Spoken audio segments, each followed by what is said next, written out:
I'll get you one of those. All right. So is it like So, artwork? Lori, that's cool. That's the It's the that UK one's 170. also the It's desktop like a, chip. Yeah. It's like a thingy that I haven't quite taken out. This was like a Christmas gift that Intel sent, so I thought it's time to show it off. Cause I got know. baby onesies for my twins. really, Those were great. Yeah. So they're now big enough to wear them. And our girl wore it the other day, and I was like, this is fantastic. Nice. Yeah. The Intel sent those. There's an Intel store, right? You know, it's not just swag, but you know, you can buy things. I think those onesies may have actually been official Intel store merchandise. really. I'll have to go check it out. Okay, you guys go check it out. Link in the description below. Yeah. So tell me yeah. about your custom hoodie. Like, you made that? Like, how'd you do that? Well, I mean, there are custom wallpaper hoodies that you can kind of print online. You upload your design, and we have this high-res die shot. And you know, I mean, it's what was used for that gift. I think Intel Germany may have made that one, or they were the guys who were so creative cool. enough to put that together. That's And- awesome. See, there you go. See, you have the exact same thing. So in the back is Alder Lake. It's a real place Alder Lake. But the front is this is the die shot from the 12th gen desktop chips, and I thought that thing's really cool. I'm going to make a hoodie. That's I got love it. all the P cores, all the E cores. So That is it's just- fantastic. it's geekware. Where's the iGPU in here? Do you know? Would you know? The graphics would be I think it's some of the logic on next to the P cores. Yeah, up on top. This video is sponsored by Riverside, which is also the secret of recording these high quality video podcasts when people are located all around the world. Riverside is a simple online recording studio that offers local recordings of up to 4K video and 48 kilohertz on compressed audio. So basically how this works is instead of you sending your compressed low quality video and audio across the internet to someone to record on their side, the video and audio get recorded locally on that side of, you know, the internet connection and then uploaded directly to the cloud. And then the low quality video will be sent to other people for them to see, which means that they get the best connection, but we're still recording the best quality to the cloud. So you don't have to worry about compromising on audio quality if the internet connection is bad. Use the built-in Magic Video Creator to create the multicam view. It's available on smartphones and on desktop. We've been using and loving Riverside so much that we asked Riverside if they want to sponsor these videos, and here we go. So check out riverside.fm in the video description below and try out the free trial. So, like, when Ben said that we're gonna have this chat with you, Marcus, I just thought would be interesting to get to know you as an Intel employee, because probably for a lot of people this might be the dream job, right? So basically the general question is what is it like to be an Intel employee, you know, to work with Intel, because you're probably going to see a little bit, you know, behind the scenes, and sometimes you're like, oh, you can't talk about this or talk about that, but like first of all, I think what people would like to know is what's some of the benefits for you as an Intel employee. Like, does it come with any benefits? Is there anything special to you know, for you? Well, you know, Intel's a really big company. You know, there's over 120,000 employees worldwide. So, I mean, you know, the range of experiences and expertise of every function of the job kind of exists at Intel. All types of jobs exist at Intel, including former tech journalists such as myself. So, you know, are you saying it's a dream job for a geek? Absolutely. You know, you have to be. I'm very fortunate to have been at the right place at the right time. You know, spent a couple of decades, you know, reviewing PC hardware, reviewing games, and you know, one day I thought it'd be really cool to have a chance to work at Intel. And like I said, it's a really big company, and they're looking for people of all sorts of backgrounds and experiences. And how I got into Intel was I was a managing editor for an external publication that Intel put out. And I thought, well, that's great. I have a lot of editorial experience, and I get to bring some of that journalistic, sensibility to Intel. And they really, they really seek out that type of talent. And today I'm very fortunate to have found a new role as a technology evangelist, and that is kind of an even more fortunate position for me because I'm still very excited by technology. I still really love to geek out. Yeah.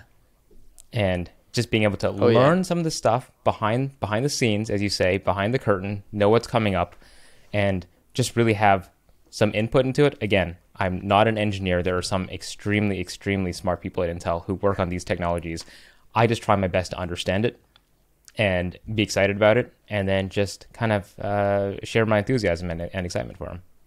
So your role is Okay. unique, where as the Intel Tech Evangelist, you are able to kind of lean into a lot of what the community is saying, and then lean into like what a lot is happening in the technical, and then give feedback to the technical. Is that right? Like, where does your role like really thrive? Yeah, that's really important, right? Because like I said, Intel's so big. You have extremely smart like researchers, scientists, engineers who work on these products, and they're not marketing experts. I'm not a marketing expert either, but I think that, just like you guys, you go hands-on with the products. You get hands-on with technology, you use it, you test it, you review it, you receive press materials, press releases, you get, you have a lot of information coming at you, but really your job is to distill that information and make it work right for your audiences. And I was in a similar position before Intel, more on, the written side, doing reviews and benchmarks and news. And, it's your job to serve your audience, right? To make it understandable. You don't just take what marketing gives you. You analyze it yourself. So I think that sort of analysis is so critical, not just at Intel, but a lot of tech companies these days. They have, a lot of people with backgrounds such as mine, or somewhere, or even more diverse backgrounds.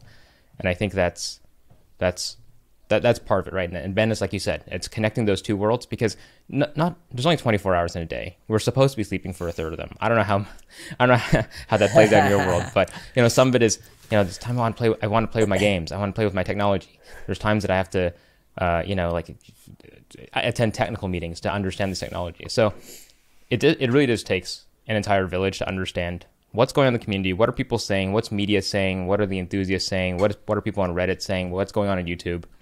And the people who make the stuff. So I think that in a way I'm a little bit of a conduit between the two of them, but Okay. I'm not the only one. There are a lot of people at Intel who are paying a lot of attention to what the community is saying and what's really the best thing for the market. So that leads, and Lori, we'll definitely jump back to getting to know Marcus more, but I feel like that's a perfect segue. How does Intel react? This is a question that came from my community, to what happened with the last 2 years with AMD. Did that change any of the direction that Intel was going before AMD ramped up a lot of the multi-core, because of the way the community was reacting to AMD pushing a lot of their new stuff? Super curious about that. Yeah. Well, as always, it's never been a better time to be in technology and PCs, because we've seen competition is good for everyone, right? I mean, right now with Alder Lake, with 12th gen, you've seen what competition can do and what a little bit of technological ingenuity can do. But these things are many years in the making. So you're saying, what's been going on in the last 2 years in the market? Alder Lake's been in the making for, 5 years. So That's such a good point. a lot of these things are, again, like our engineers have to forecast, what are the needs and the workloads of the future? What's coming next? And, recently at Investor Day, our CEO, Pat Gelsinger, has already said, well, after Alder Lake, there's going to be Raptor Lake. Then there's going to be Meteor Lake. Then there's then there's Arrow Lake. Then there's Lunar Lake. Right, so we're already talking about code names that are 4 or 5 generations ahead. So, and those are things that we're talking about publicly. Those are names that have come out right now. So it shows you that these things are years in the making. So of course, competitors have closed the competition gap, but right now I think it's you really can't buy a bad product. But the way that companies can play with pricing, the SKU mix of what is an i5, what's an i7, those sort of things, those are like segmentation decisions. But when it comes to the decision to go performance hybrid, to have P cores, E cores, these things are kind of they're cooked up by our mad scientists, and they just look far ahead and not what's on the market today. That is such a good point. I feel like when you get down to the consumer level, people think like Intel thinks like they think. Exactly. Oh no, my neighbor just bought a hybrid. I need to go buy a Tesla. It's like, no, like it's literally a decade ahead. And like they can't make what they plan to make in 10 years right now because the technology isn't there, but they're going to make it in 10 years. And so I think like I love that you said that, because that's what I try and explain to people when they say, oh, AMD is like now the best. I'm like, well, like they have maybe a slight edge for about the next 10 minutes until Intel matches or goes ahead because of something they've already had planned. They didn't react. They were already in the making, like you're saying. And I love that that came from you. And you know what? Let me be totally honest. I mean, people have been following this technology for a while, know that, you know, sometimes Intel, or in this case, Intel was its worst enemy. Intel definitely was very ambitious in moving to a new manufacturing node. So yes, was Intel stuck at 14 nanometer for much longer than it wanted to be? Absolutely. Plus. Yes, 14 nanometer plus. And you know what? To the credit, like there's honestly, Kira said, oh, we're stuck at 14 nanometer. But imagine that you were the engineer. Or I don't have to imagine. I know some of the engineers who were saying, so manufacturing is going to take a little bit longer to get to 10 nanometer, to get to enhanced superfin. So you're going to have to make 14 nanometer work again. And you have to make 14 nanometer better. And guess what? How do you make it better? Well, let's re-architect this Skylake architecture to go from 4 cores to 6 to 8 to 10, and to make this happen. My word. So Ben, it's kind of like your example saying that, you know, if you look at your neighbor and you're like, wow, my neighbor just, you know, added, or my neighbor built something else, and like, oh, well, I have to build an addition, build like a third, fourth car garage. I have to put another level on it. And you're still dealing with the same building tools. So yeah, of course, you know, like there were technological challenges, but I think the guys there are kind of unsung heroes and made some magic happen, because they said, you have to make 14 nanometer happen again, and you have to do it with Skylake, and you're going to have to make it competitive with what's in the market today. Wow. So it's like, because of the setback that was created by the new production process. Absolutely, right? So you know, you've got this competing chip out there, and it's got this really new innovative, you know, architecture. And they said, all right, you got the same tools. You just have to make this just as good as that, if not better than the next one. We got to keep up. We got to keep up. So Intel was keeping up at 14 nanometer with, you know, with a lot of constraints. Yeah. But now you see what happens when finally overcome that hump with, you know, Intel 10 nanometer, enhanced superfin, Intel 7 with Alder Lake. So this is absolutely awesome. I think very important for people to understand, especially coming from an Intel, you know, guys who work there, that like these technologies this is just literally repeating what you guys said, but this isn't just thought up like yesterday. Oh, AMD is doing that. Let's do that now. This is like massively pre-planned and thought through. So knowing that makes me excited about the future. That makes me excited about, you know, Raptor Lake, what's gonna come, and so on. But like for a lot of jobs, when you go and, you know, apply for a job, it comes with certain benefits. You know, there might be in the contract that, oh, look, you get a company car or something.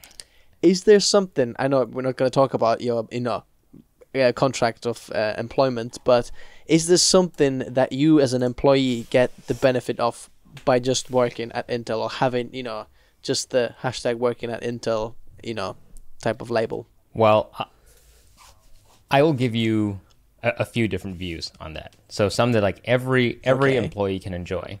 Employees in like certain regions, like everyone's different. Everyone gets benefits. I'm actually a Canadian, but I moved to the U.S. to work for Intel, right? So one is, hey, I was very worried about healthcare benefits, that sort of thing, as a Canadian moving to the U.S. But Intel really takes care of its employees. So as an umbrella, you know, taking care of the well-being of its employees, yeah, I feel very fortunate that, you know, Intel has really put a lot of consideration into healthcare benefits and, you know, giving employees what they need to do their jobs effectively. And I think, you know, that's every employer should be thinking about that, is that a happy employee is one that can come to work. So that's good. Again, Intel supporting employees for working from home during the pandemic. I worked from home all the time prior to coming to Intel because I was a tech journalist. I work at home. I do a lot of traveling. I'm sure you guys work at home. So I was kind of right back in my element back in early 2020. So that was cool. that was great. So that's for everyone. The geeks have the benefit called the what's called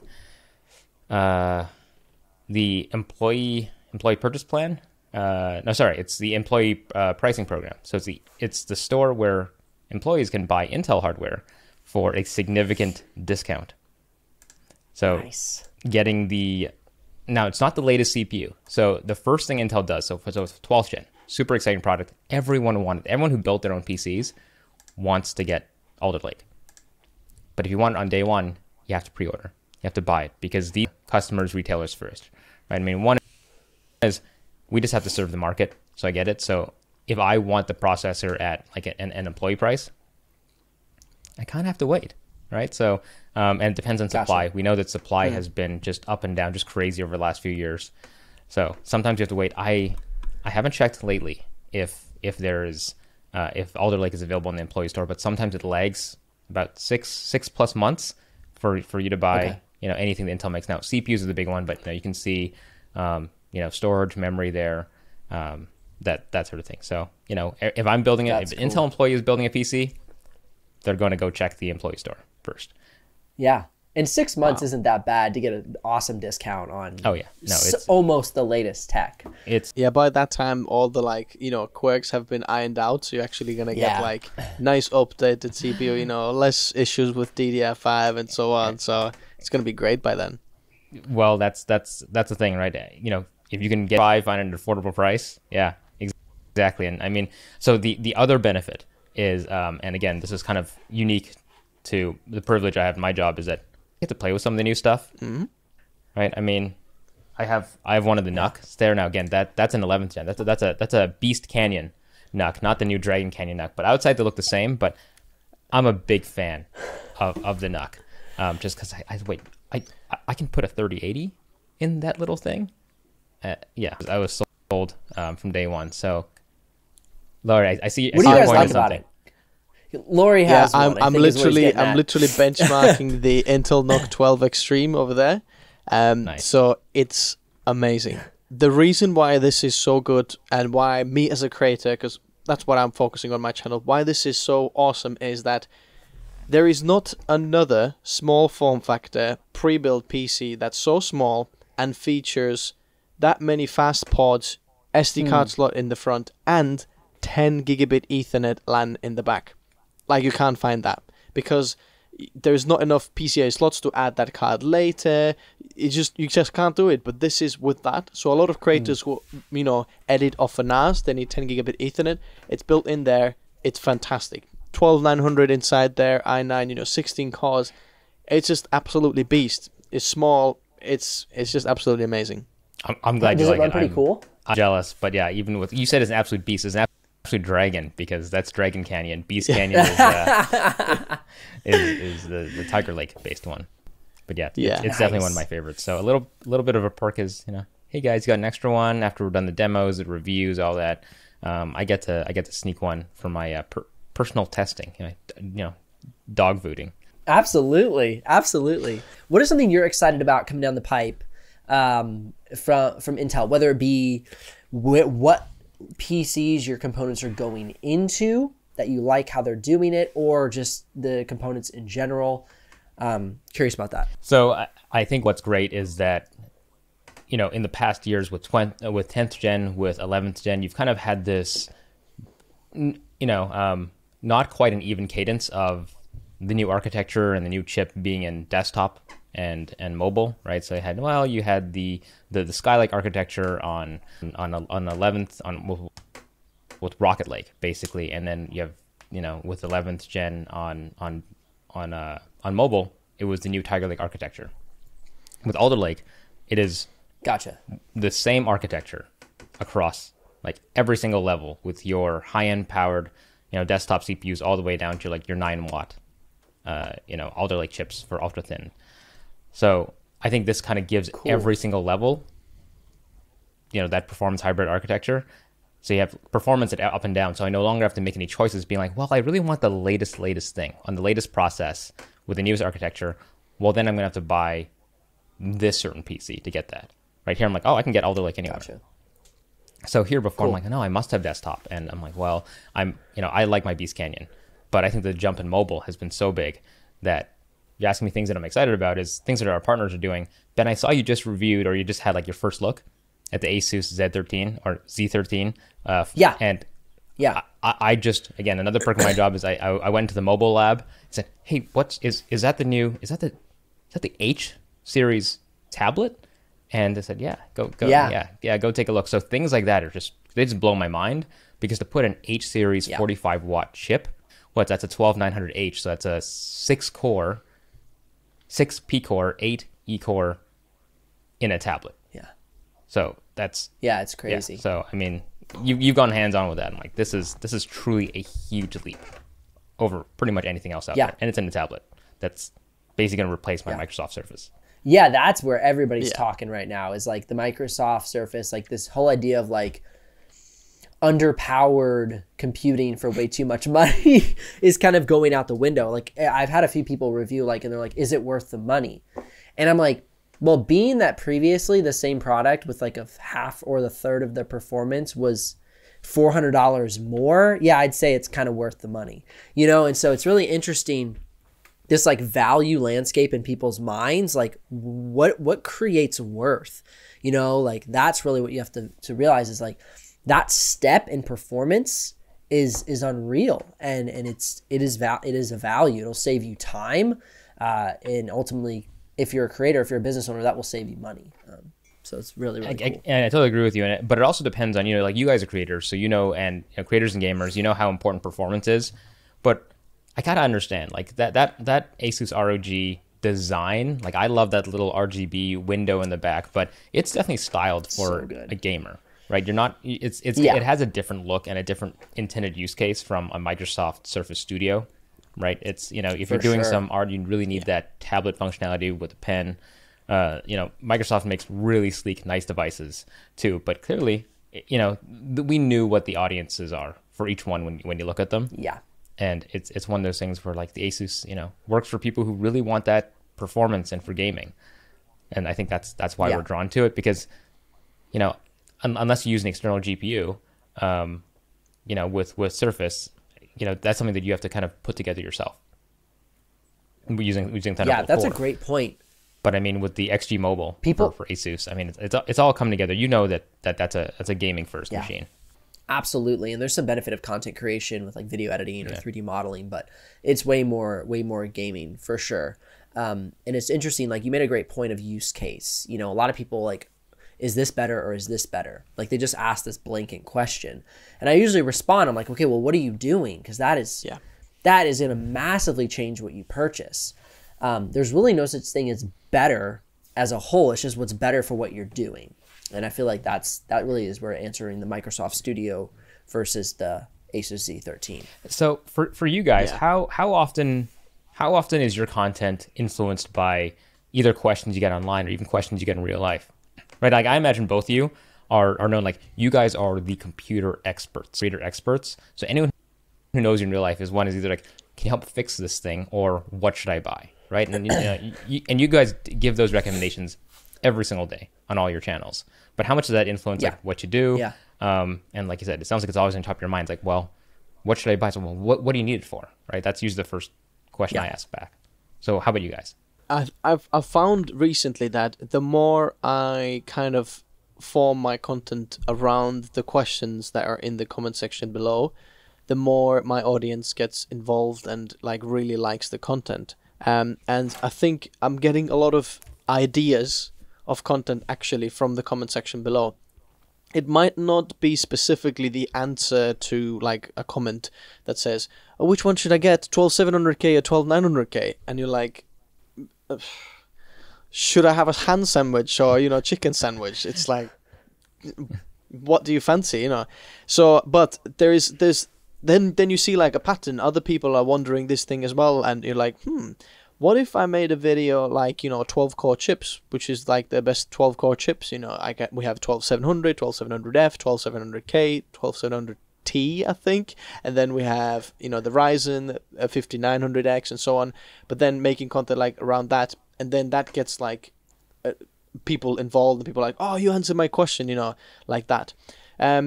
So that's where a lot of my ideas for content come. If you're asking like, what do I do with all the questions, should I buy this or should I buy that, it's like I try to keep up with it as much as I can, especially like friends and family, you know, at first. But there comes a point where you're like, I could spend all day just literally answering all those questions, saying, You mean "No, like you buy answering this one." comments? That just because I have Instagram as well. Oh yeah. It feels like that just felt like a random comment just to say in 21st century.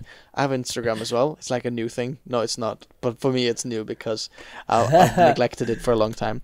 But that feels like a very easy way for people just DM me. Oh, look, I can see this. What should I get this one or should I get this one? Is 850 watt power supply enough for 12900K? And you're like, what? Ugh. It's like there's never like this easy answer, yes or no. You have to like kind of dig into a little bit, because like you know that you can't just say yes or no. You know, you have to say, okay, what other parts are you using? What are you using it for? Okay, which case is this? What cooling do you have? Okay, yeah, that's enough. You know, or that. So, what about you, Ben? I think I try more and more every day to be more practical in my reviews. I think one of my favorite reviewers, though, to be totally honest, like I can't watch all of his videos, is probably Jared. And we've had Jared on before. He's become like Jared's a good great friend of me and Lori's. Jared's Tech.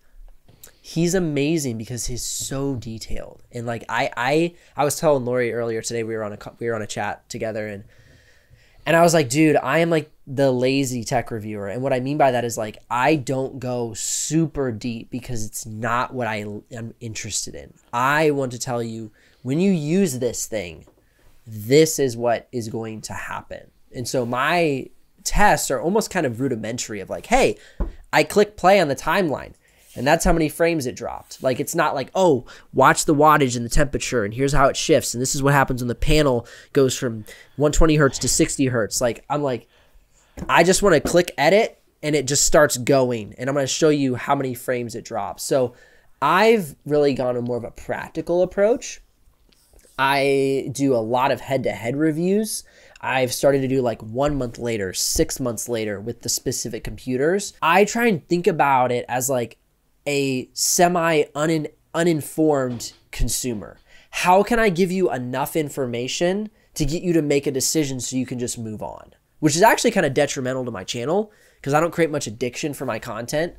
But I feel like I want to serve the audience to watch something and then buy and go do your thing. Go create. Stop watching YouTube videos. Because that ultimately is what you want to do. You don't need to be hung up in all the details. You just need to get a piece of tech that works for the next 3 to 5 years and then come back when you need another laptop and we'll help you out. So that's kind of been my growing approach recently. I think I think they're both really great approaches, and it shows the difference in like the type of PC users. You've got the really hardcore PC builder that Lori mentioned, but you know, Intel's been focusing on a while that yes, benchmarks are great. You can run Cinebench as many times as you want every day, but ultimately at some point you're going to want to use your PC for something else, and you know, and it should be consistent. Yeah. The experience should be working really well, not just on the CPU itself, but the entire ecosystem. Intel tests its hardware to work with the entire ecosystem. So I think that level of compatibility and stability is super important because, like you said, 6 months down the line, you want everything to still work the way you did when you paid so much money for it. Yeah. Well, I was just gonna say that's one thing. So I was talking to my dad. He works for a really big like LED sign installer. They're like a worldwide company, and their developers, their architects, like were like excited when M1 launched, right? And they're all like, "Oh my gosh, like this is gonna be awesome." This guy, their main head engineer, buys an M1, and then goes to ramp up the software, and nothing happens. And my dad calls me and he's like, "Hey, why can't my engineer run CAD?" I'm like, "Because it's an M1." He's like, "What do you mean?" I'm like, "It doesn't work. It's not gonna work." And like that's the power of Intel, is long-term compatibility. Now, will M1 get their act together and give you AutoCAD at some point? Maybe. I don't know. But Intel will always have, well, I guess I can knock on wood. Will most likely have compatibility with every software you want to use for the next decade and beyond. And that's the power of legacy that Intel has. I mean, it's the world runs on x86. right? And it's not like, and it's not Yeah. that Intel's just resting on its laurels, or hey, even AMD uses x86. It's an x86 license holder. It's one of those things where just because you have the legacy of x86 doesn't mean that, it's an old technology. Intel has, I think last I checked, 19,000 software engineers working on not only just new software, new capabilities, but also to optimize and tweak and tune to make sure that x86 stays current, stays modern, has extensions to make it, still very cutting edge while maintaining that legacy. So sure, M1 has the luxury of being built from the ground up to support workloads that are very specific to people who buy those machines. Yes. And And I think sorry. Keep going. No, I'm saying that, these are all technological challenges, right? I'm not saying that, one is necessarily better than the other, but it just depends, again, on your use case, right? If you want something that runs everything, your games, your creator workflows, or if you're buying software that, you need to use your CAD, or you need to run Linux or a data center, I mean, these are all really important challenges. So I have a lot of respect to the engineers on, like, no matter which company they work for, because it's not as simple as like, just give me this product and I want it to work like that. Like, this, so much work goes into it. And I think like Apple's very good at the marketing of this stuff. Sure. I've just realized that this is like been my latest like kind of light bulb, because what Apple's pretty much always done is they create something that has a unique combination of something that's not available in the market, right? And then you can just market it as if this is the only thing that does this thing the best you can. Even though saying that, okay, if we just take this bit out, it's pretty much exactly the same as everything else. But because of this unique combination of certain specs or certain things, it's very, very different. Like at the moment, just like an example, I am reviewing, going through this Mac Studio. Yeah. This is the M1 Ultra one, and Apple pulled some interesting specs. I'm not sure if you saw the live stream, Marcus. Saw it. Pulled some interesting, benchmarks and interesting stats there. And I was like, okay, I'm going to get this in because I want to, test this. And because of the unique combination and the unique, like, benchmark line, you can make kind of this graph. But actually, most of the time, in most of the other cases, it's not quite like that. It's a very unique way.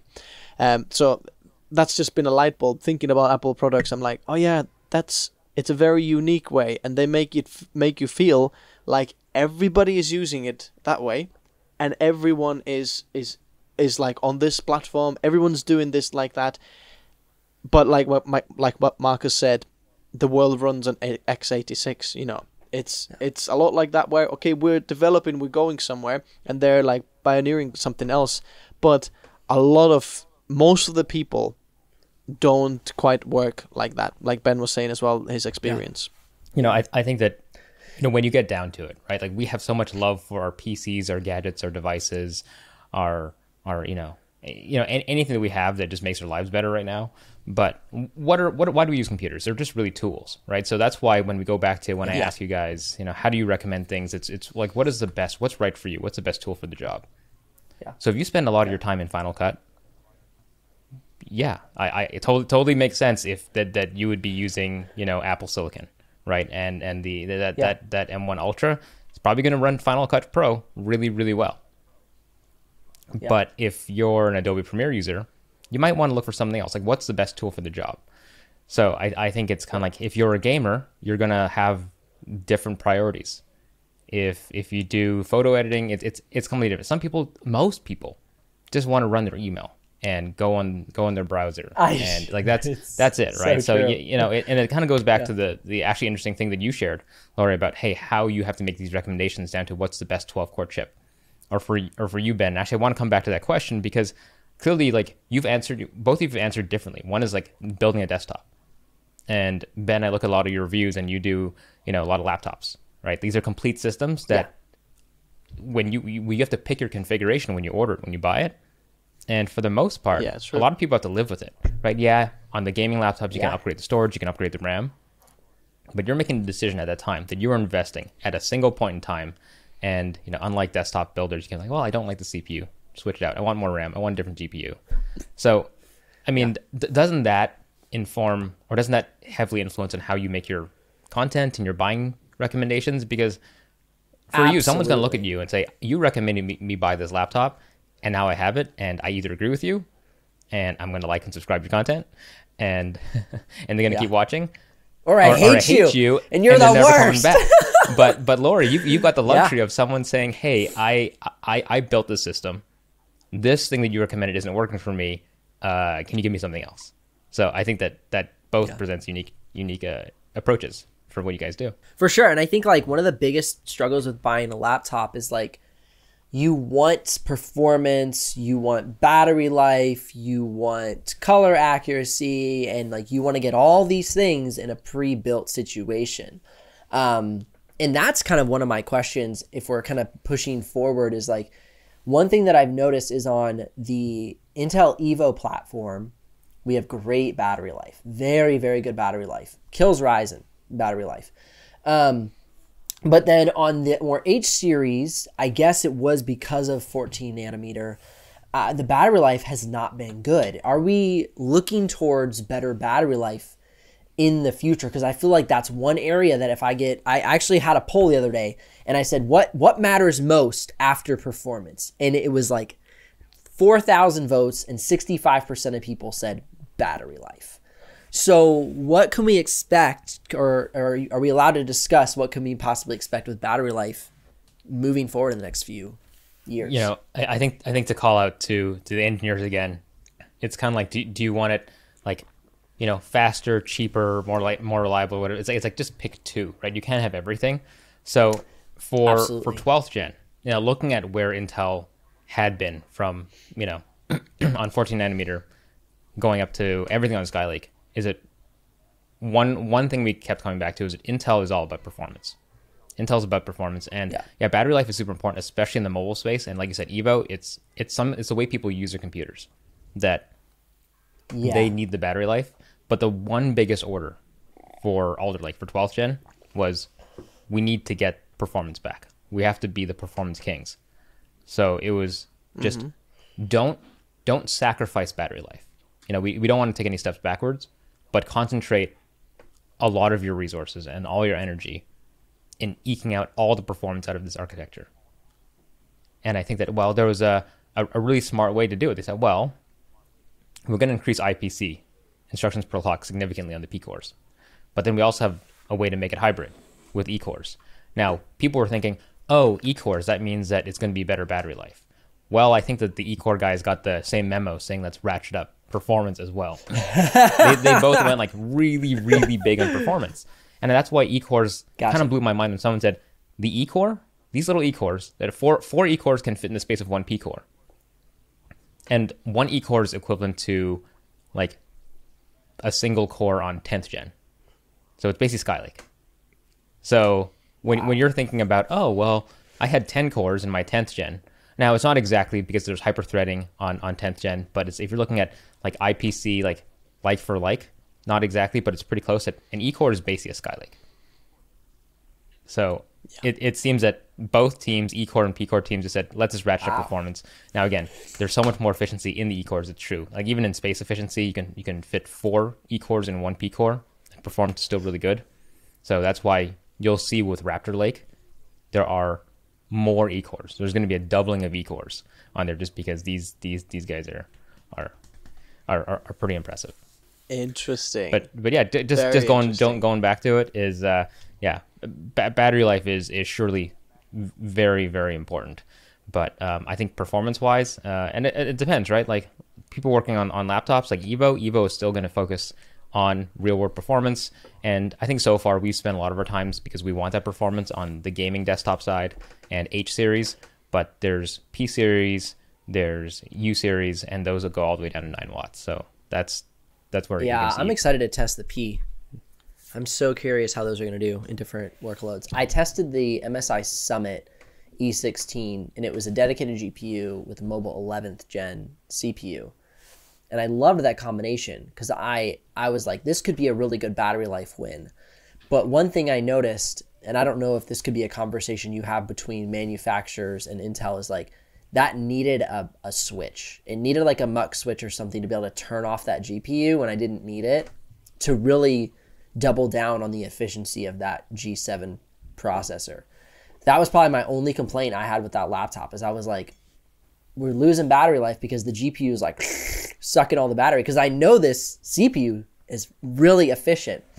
So that'd be my one like big recommendation, is like be able to cut that GPU off and like chill and with that CPU. I mean, GPUs do amazing things these days, but it is funny when, you know, you look at people looking at just how high these, you know, desktop processors boost to. I'm like, wow, they boost up to, you know, 241 watts. It's like, yeah, only in very bursty workloads. If you look at it over time, these CPUs are still really efficient on the desktop side.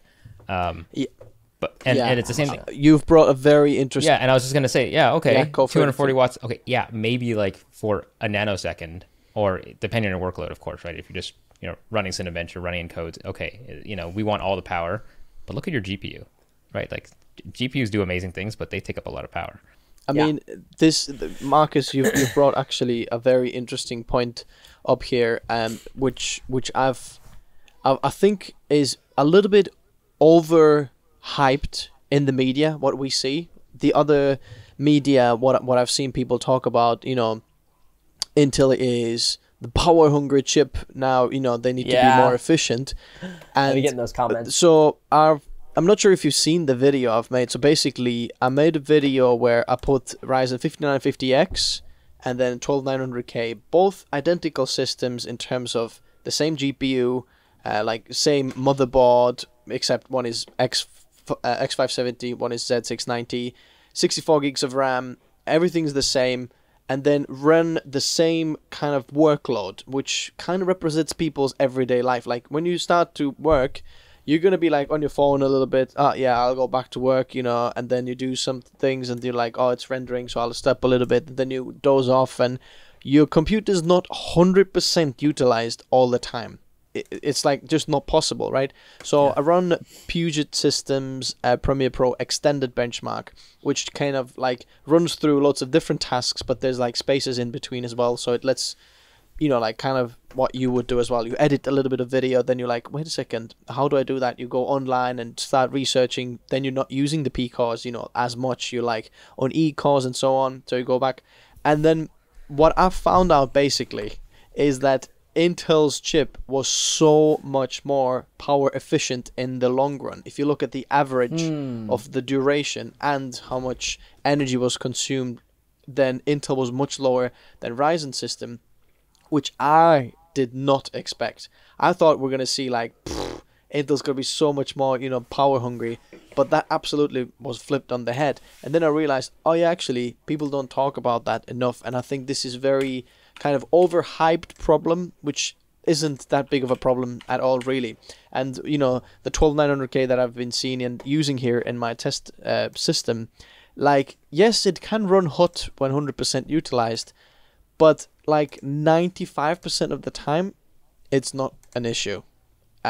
So my question to you, Marcus, is there any other overrated or underrated or overhyped, underhyped type of things that you know as an Intel employee that you've seen, you see, flipping heck, this is absolutely amazing, and you think, goodness me, other people, like the media or other people aren't quite getting it, or whoa, this is way over exaggerated, this is not that big of a deal at all. Just like that type of input from you.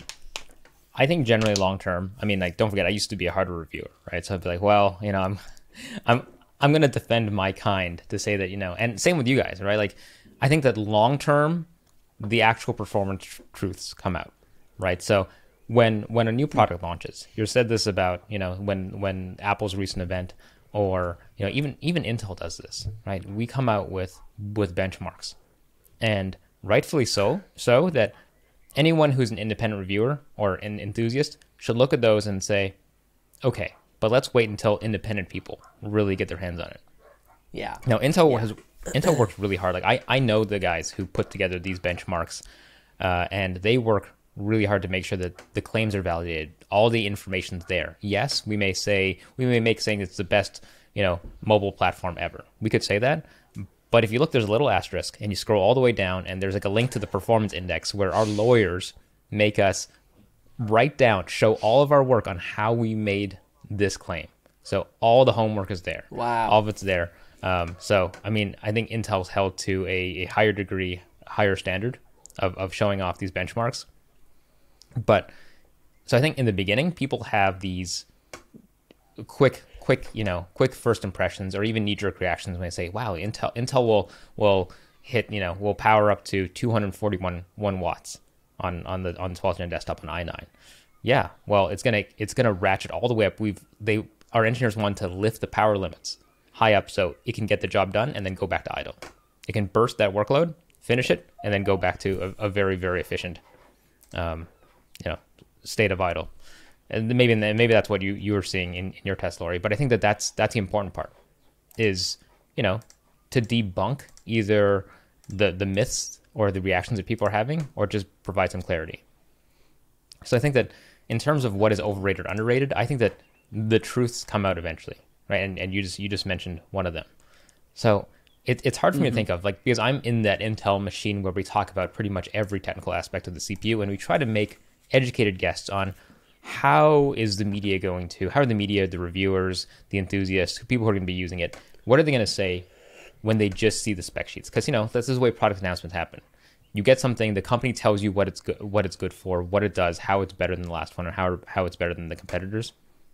But then you get it and then you use it. And, I mean, really these days there's not really a bad product out there. But you have to just test those claims on your own. So I don't know. I think that we're getting better and better at, and we as in like both companies and like reviewers such as yourselves are getting better at finding all the pros and cons of these products sooner. I think there's more transparency now between companies, at least with Intel, because like I said, I have to, or I don't have to, but our testers have to show all their work and say, here's how we arrived at those. And reviewers are better than ever, right? I mean, I got out of the game when it was easy. So you guys are held to even a higher standard, because you guys know if you ever make a mistake, or I mean, I can even say this too on the Intel side, that if you say something that either someone doesn't disagree with or that they just personally don't like, they'll let you know. And I think that's why that Intel is actually pretty sensitive now to like making sure that everything is documented and everything is proven out. Yeah. Everybody always tells me why I'm wrong because of what Jared's text said. No, that's why you guys had to have Jared on your show. Right. Exactly. Yeah. I always go and watch Jared's video. I'm like, am I wrong in any way before I record my video? That's good, right? Like the open dialogue that happens like in the media is what keeps companies honest, and it also just helps, even right now, for marketers at Intel to understand what is the most important thing. Just like you guys said, on your Instagram, you're looking at questions and comments all day, and influences the content you make. While I say that the engineers are working years in advance to make this technology, the overall like marketing positioning plans and how we segment products is done in response to what customers want, right? And sometimes there are actually features make it in there. Yeah. I think that I'm out of my depth if I speak about this, but I've talked to one of our overclocking engineers, and I asked them, why is this feature there? Why is this feature back? He said, oh, because people were asking for it. I was like, wait, so you were able to intercept this part of the product lifecycle or the development and say that just add something in there because the enthusiast wanted it? He said, yeah, we were able to do that. That's awesome. Okay. Marcus, next time we walk down in that lab, could you pass a message down for them from me? Sure. Could they please make a dedicated encoder unit connected through PCIe slot? So just the encoders for video editing, H.264, ProRes, Red, RAW, something like that. You just plug in on the second PCIe slot over there, and that could just be a killer thing. You want to upgrade it later? No problem, upgrade that one. But then we aren't limited by the iGPU encoders or the NVENC encoders, and I know Intel can do it because the UHD 770 encoders or media engines inside are amazing. They're very, very good video editing in Premiere Pro, DaVinci Resolve, and so on. So if something like that could be made, well, call it Tech Notice. Just if you want to, just Tech Notice card.